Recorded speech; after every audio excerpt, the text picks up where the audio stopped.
Good evening दोस्तों, आप सभी के लिए। दोस्तों ये है ब्राह्मण साम्राज्य से संबंधित महत्वपूर्ण प्रश्न। और दोस्तों यह राजवंश तीसरा राजवंश है, जो कि सबसे महत्वपूर्ण राजवंश है। इस राजवंश से दोस्तों सबसे ज़्यादा प्रश्न पूछे जाते हैं परीक्षाओं में।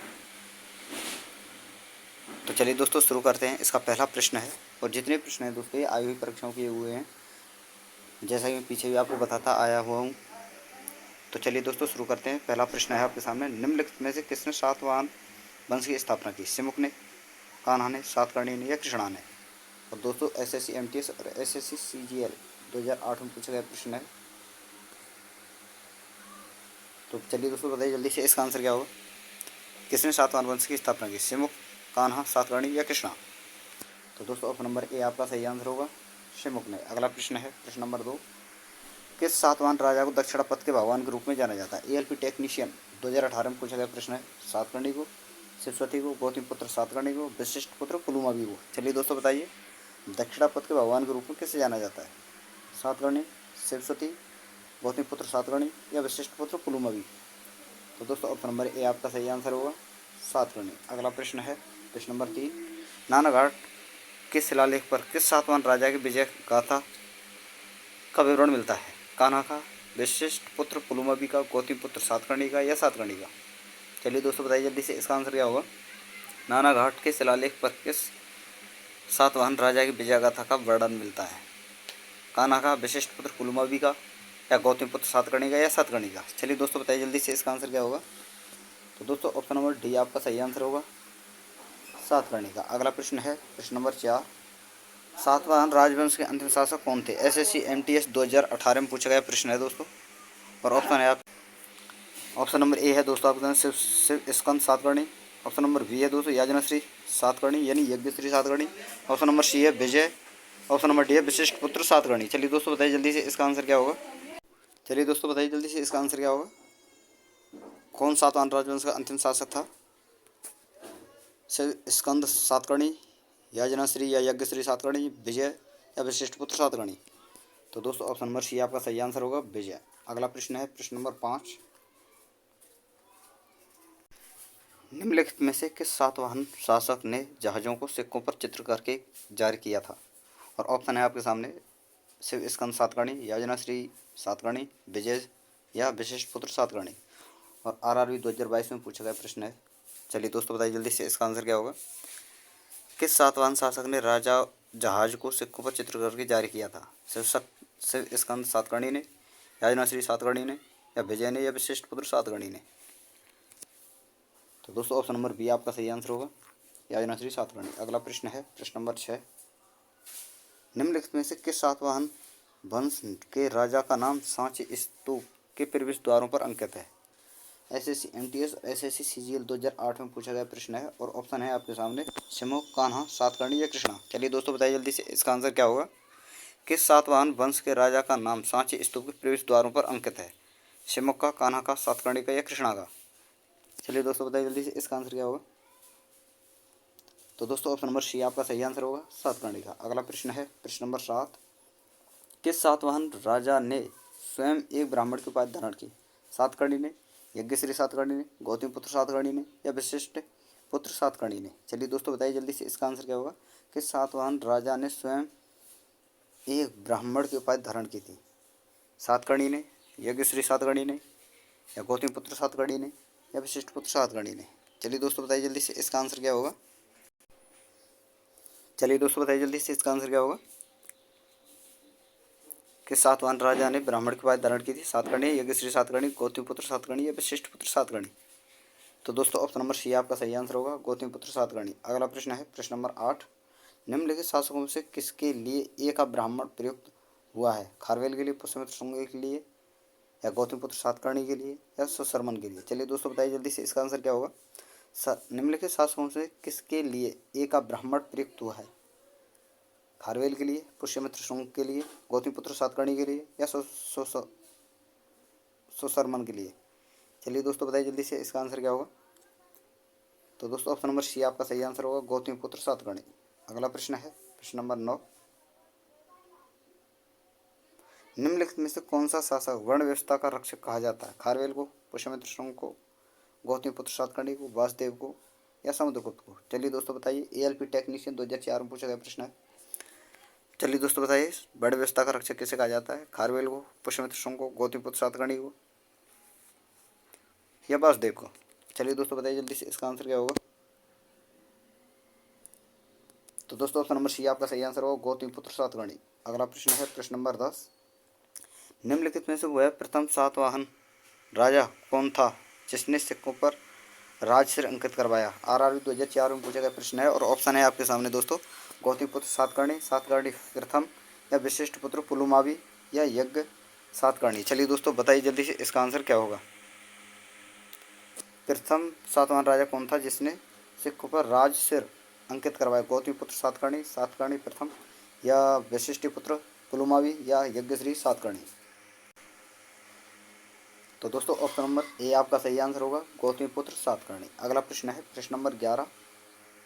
सातवाहन शासकों की राजकीय भाषा थी पाली, प्राकृतिक, संस्कृत या इनमें से कोई नहीं? चलिए दोस्तों बताइए जल्दी से, इसका आंसर क्या होगा? सातवाहन शासकों की भाषा क्या थी? पाली थी, प्राकृतिक थी, संस्कृत थी या इनमें से कोई भी नहीं? तो दोस्तों ऑप्शन नंबर बी आपका सही आंसर होगा, प्राकृतिक। अगला प्रश्न है प्रश्न नंबर 12। सातवाहनों के समय मुद्रा सर्वाधिक किस धातु के बने? सीसा, पोटीन, तांबा या स्वर्ण? चलिए दोस्तों बताइए जल्दी से, इसका आंसर क्या होगा? सातवाहनों के समय सर्वाधिक मुद्रा किस धातु की थी? सीसा, पोटीन, तांबा या स्वर्ण? चलिए दोस्तों बताइए जल्दी से, इसका आंसर क्या होगा? तो दोस्तों ऑप्शन नंबर ए आपका सही आंसर होगा, सीसा। अगला प्रश्न है प्रश्न नंबर 13। निम्न में से कौन सा स्थान सातवाहनों की राजधानी थी? नागार्जुन कोंडा, प्रतिष्ठान, सकल या सियालकोट या पाटलिपुत्र? चलिए दोस्तों बताइए जल्दी से, इसका आंसर क्या होगा? सातवाहनों की राजधानी क्या थी? नागार्जुन कोंडा, प्रतिष्ठान, सकल या सियालकोट या पाटलिपुत्र? दिल्ली पुलिस 2016 में पूछा गया प्रश्न है दोस्तों। चलिए दोस्तों बताइए जल्दी से, इसका आंसर क्या होगा? तो दोस्तों ऑप्शन नंबर बी आपका सही आंसर होगा, प्रतिष्ठान। अगला प्रश्न है प्रश्न नंबर 14। शक क्षत्रप सातवाहन काल में स्वर्ण और रजत सिक्कों का अनुपात क्या था? 1:14, 1:10, 1:20, 1:25? RRB ग्रुप डी 2004, 2022, SSCGL 2018, 2022 में पूछा गया प्रश्न है दोस्तों। चलिए बताइए इसका आंसर क्या होगा? शक क्षत्रप सातवाहन काल में स्वर्ण एवं रजत सिक्कों का अनुपात क्या था? 1:14, 1:10, 1:20 या 1:25? चलिए दोस्तों बताइए जल्दी से, इसका आंसर क्या होगा?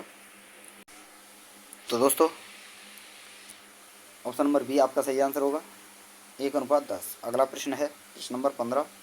प्राचीन नगद धान्य कटक का प्रतिनिधि है? अमरावती, नागार्जुनकोंडा, सन्नति या तेर? चलिए दोस्तों बताइए जल्दी से, इसका आंसर क्या होगा? प्राचीन नगद धान्य कटक का प्रतिनिधि है अमरावती, नागार्जुनकोंडा, सन्नति या तेर? चलिए दोस्तों बताइए इसका आंसर क्या होगा? 2004 में पूछा गया प्रश्न है। तो दोस्तों ऑप्शन नंबर ए आपका सही आंसर होगा, अमरावती। अगला प्रश्न है प्रश्न नंबर 16। पुराणों में सातवाहन शासकों को किस वंश का बताया गया है? SSCGL 2018 में पूछा गया प्रश्न है दोस्तों और ऑप्शन है आपके सामने, नागवंश का, चेदी वंश, आंध्र वंश या संघ वंश? चलिए दोस्तों बताइए इसका आंसर क्या होगा? पुराणों में सातवाहन शासकों को किस वंश का बताया गया है? नागवंश का, चेदी वंश का, आंध्र वंश का या संघ वंश का? तो दोस्तों ऑप्शन नंबर सी आपका सही आंसर होगा, आंध्र वंश का। अगला प्रश्न है प्रश्न नंबर 17। सातवाहन आंध्र सातवाहन राजाओं की सबसे लंबी सूची किस पुराण में मिलती है? विष्णु पुराण में, वायु पुराण में, मत्स्य पुराण में या उपरोक्त में से किसी में भी नहीं? चलिए दोस्तों बताइए इसका आंसर क्या होगा? आंध्र सातवाहन राजाओं की सबसे लंबी सूची किस पुराण में मिलती है? और ऑप्शन है आपके सामने, विष्णु पुराण में, वायु पुराण में, मत्स्य पुराण में या इनमें से कोई भी नहीं? तो दोस्तों ऑप्शन नंबर सी आपका सही आंसर होगा, मत्स्य पुराण में। अगला प्रश्न है प्रश्न नंबर 18। सातवाहन काल में कुलिक निगमों का अर्थ क्या था? दंडकारी, श्रेणियाँ, जिला प्रमुख या गांव का मुखिया? चलिए दोस्तों बताइए इसका आंसर क्या होगा? सातवाहन काल में कुलिक निगमों का क्या अर्थ था? दंडाधिकारी, श्रेणियाँ, जिला प्रमुख या गांव का मुखिया? तो दोस्तों ऑप्शन नंबर बी आपका सही आंसर होगा, श्रेणियाँ। अगला प्रश्न है प्रश्न नंबर 19। किस सातवाहन नरेश ने गाथा सप्तशती नामक महत्वपूर्ण कृति की रचना की? गौतमीपुत्र सातकर्णी ने, वशिष्ठपुत्र सातकर्णी ने, हाल ने या सिमुक ने? दोस्तों दिल्ली पुलिस 2008 में पूछा गया प्रश्न है। चलिए दोस्तों बताइए इसका आंसर क्या होगा? कि सातवाहन नरेश ने गाथा सप्तशती नामक महत्वपूर्ण कृति की रचना की? गौतमीपुत्र सातकर्णी ने, वशिष्ठपुत्र पुलुमावी ने, हाल ने या सिमुक ने। चलिए दोस्तों बताइए इसका आंसर क्या होगा। तो दोस्तों ऑप्शन नंबर सी आपका सही आंसर होगा, हाल ने। अगला प्रश्न है प्रश्न नंबर 20। निम्न शासकों में से किसको वर्ण व्यवस्था का रक्षक कहा गया है। आरआरबी 2018 में पूछा गया प्रश्न है दोस्तों। और ऑप्शन है आपके सामने खारवेल, पुष्यमित्र शुंग, गौतमीपुत्र सातकर्णी या वासुदेव। चलिए दोस्तों बताइए जल्दी से इसका आंसर क्या होगा। किसी वर्ण व्यवस्था का रक्षक कहा गया है खारवेल को, पुष्यमित्र शुंग को, गौतमीपुत्र सातकर्णी को या वासुदेव को। तो दोस्तों ऑप्शन नंबर सी आपका सही आंसर होगा, गौतमीपुत्र सातकर्णी को। अगला प्रश्न है प्रश्न नंबर 21। ब्राह्मणों एवं बौद्धों को भूमि दान का आरंभ किसने किया। सातवाहनों ने, शुंग वंश ने, बाकटक वंश ने या गुप्त वंश ने। SSCGL 2018 में पूछा गया प्रश्न है दोस्तों। चलिए बताइए इसका आंसर क्या होगा। ब्राह्मणों और बौद्धों को भूमि दान का आरंभ किसने किया। सातवाहनों ने, शुंग ने, यानी दोस्तों शुंग वंश ने, बाकटक वंश ने या गुप्त वंश ने। चलिए दोस्तों बताइए जल्दी से इसका आंसर क्या होगा। तो दोस्तों ऑप्शन नंबर ए आपका सही आंसर होगा, सातवाहनों ने। अगला प्रश्न है प्रश्न नंबर 22। सातवाहनों की राजधानी अवस्थित थी यानी स्थानांतरित की गई थी। नांदेड़ में, अमरावती में, नालदुर्ग में या दुर्ग में। चलिए दोस्तों बताइए जल्दी से इसका आंसर क्या होगा। सातवाहनों की राजधानी स्थानांतरित की गई थी नांदेड़ में, अमरावती में, नालदुर्ग में या दुर्ग में। तो दोस्तों ऑप्शन नंबर सी आपका सही आंसर होगा, नालदुर्ग में। अगला प्रश्न है प्रश्न नंबर 23। भूमि दान का प्राचीनतम साक्ष्य किसके अभिलेखों में मिलता है। कुषाणों के में, मौर्य के में, सातवाहनों के में, गुप्तों के में। चलिए दोस्तों बताइए जल्दी से इसका आंसर क्या होगा। भूमि दान का प्राचीनतम साक्ष्य किसके अभिलेखों में मिलता है। कुषाणों के में, मौर्यों के में, सातवाहनों के में या गुप्तों के में। तो दोस्तों ऑप्शन नंबर सी आपका सही आंसर होगा, सातवाहनों के में। अगला प्रश्न है प्रश्न नंबर 24। सातवाहनों ने पहले स्थानीय अधिकारियों के रूप में काम किया था। नंदों के अधीन, मौर्यों के अधीन, चोलों के अधीन या चेरों के अधीन। चलिए दोस्तों बताइए जल्दी से इसका आंसर क्या होगा। सातवाहनों ने पहले स्थानीय अधिकारियों के रूप में कार्य किया था। नंदों के अधीन, मौर्यों के अधीन, चोलों के अधीन या चेरों के अधीन। तो दोस्तों ऑप्शन नंबर बी आपका सही आंसर होगा, मौर्यों के अधीन। अगला प्रश्न है और अंतिम प्रश्न है दोस्तों इस वीडियो का, प्रश्न नंबर 25। सिमुक ने किस कनु सम्राट की हत्या कर सातवाहन वंश की स्थापना की। नारायण की, आरआरबी 2018 में पूछा गया प्रश्न है। नारायण की, वासुदेव की, भूमिमित्र की या सुशर्मा की। चलिए दोस्तों बताइए इसका आंसर क्या होगा। सिमुक ने किस कनु सम्राट की हत्या कर सातवाहन वंश की स्थापना की। नारायण की, वासुदेव की, भूमिमित्र की या सुशर्मा की। चलिए दोस्तों बताइए जल्दी से इसका आंसर क्या होगा। तो दोस्तों ऑप्शन नंबर डी आपका सही आंसर होगा, सुशर्मा। तो दोस्तों यहाँ पर ये आपके 25 प्रश्न कंप्लीट होते हैं और भी कुछ प्रश्न बचे हुए हैं जो दोस्तों आपको अगली वीडियो में कंप्लीट करा दिए जाएंगे। उसके बाद आपका जो भी दोस्तों ये ब्राह्मण साम्राज्य है वो आपका समाप्त हो जाएगा। और दोस्तों हमारी वीडियो को आप देखने के बाद चैनल को सब्सक्राइब जरूर किया करें और बेल आइकन और दोस्तों ऑल नोटिफिकेशन वाला बेल आइकन ज़रूर दबाएं, जिससे कि हमारे जितनी वीडियो आपकी इस चैनल पर डाली जाती हैं उसका सबसे पहले नोटिफिकेशन आपके पास पहुंच सके। तो थैंक यू दोस्तों। अगर आपको हमारी वीडियो पसंद आई तो वीडियो को लाइक करें दोस्तों, शेयर करें, सब्सक्राइब करें और दोस्तों बेल आइकन दबाना ना भूलें। तो थैंक यू दोस्तों, धन्यवाद।